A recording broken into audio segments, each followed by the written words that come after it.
लोकसभा निवडणुकीमध्ये मग जरांगे पाटलांच्या आंदोलनाचा कोणी फायदा उचलला, कुणाला फायदा झाला असावा? नाही, आता मी तर रिंगणात नाहीच आहे. मी फक्त एवढंच म्हणलेलं समाजाला की तुमच्या खांद्यावरती जबाबदारी आहे. एवढ्या वेळेस मी नाही आहे. तुम्हाला ज्याला पाडा त्याला पाडा, ज्याला निवडून आणायचं त्याला आणा, पण ह्यावेळेस ताकदीनं पाडा एवढं सांगितलं. आणि 5व्या टप्प्यातसुद्धा मराठ्यांनी त्यांचा स्वाभिमान जागृत ठेवावा, स्वतःचे लेकरं डोळ्यासमोर ठेवावेत. आणि तुम्हाला ज्याला पाडायचं त्याला पाडा, ज्याला निवडून आणायचं त्याला आणा, पण ताकदीनं पाडा. आणि मराठ्यांचे एक मताचं जे मत आहे त्या मताची भीती असली पाहिजे, एकीची भीती आहे हे मात्र लक्षात असलं पाहिजे 100%.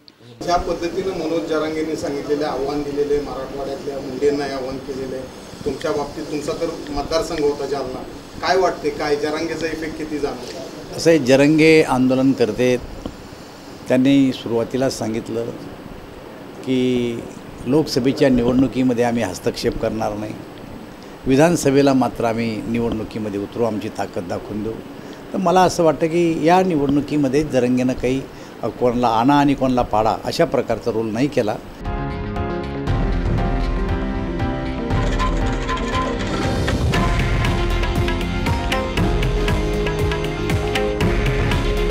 हे आहे देशातील नंबर 1 न्यूज नेटवर्क आणि आपण पाहत आहात TV9 मराठी. काळजी तुमची, हित महाराष्ट्राचं.